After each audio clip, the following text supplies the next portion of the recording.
Selection criteria for online databases. There are various types of databases, such as full-text encyclopedias and databases for journal articles. There are also bibliographic, directory, and numeric databases, as well as databases mixed with combinations of two or more types. Essentially, all databases provide access to organized collections of data using the internet. There are many advantages to selecting and purchasing online databases. Some databases are free to access at school and home through a contract with the vendor. Information provided is current and easily searched and located. The users can modify their searches during the search process and in most cases can simultaneously use more than one database. They are also helpful in providing complete citations and immediate feedback for items located. Online databases are not without flaws. Some disadvantages to keep in mind are the level of reading used within the database. Will students be able to understand the language? Another important aspect is whether or not the items within the database will support the curriculum being used.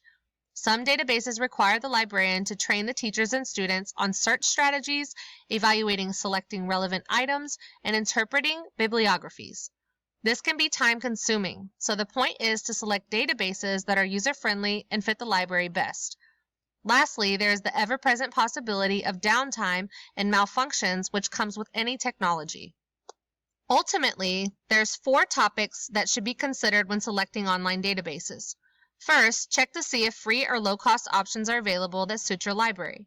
Talk to the various vendors about their services and bundles, including whether a student can access the database outside of school hours. Usage is important because we want a user-friendly database where users can easily locate what they need. So again, keep in mind the level of vocabulary as well as curriculum needs. Accuracy of the database is essential because students will need current information that is accurate and factual. How the database is indexed and written will need to be assessed. Searchability and how students will be able to search topics using keywords author, title, Boolean is a need to know because as a librarian we will be teaching these methods. Implications for collection of databases include the cost, agreements with vendors, increase in interlibrary loans, and future funding issues. Costs can be negotiated but are often based on enrollment of students and the hours of access. The usage of online databases can become an issue in the increase of interlibrary loans. This in turn can cause funding issues in the future with resource sharing options.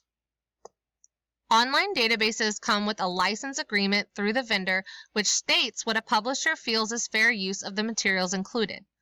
The other issue dealing with copyright has to do with the limitations of use, including the amount of information that can be downloaded or the number of users that can access the service at the same time.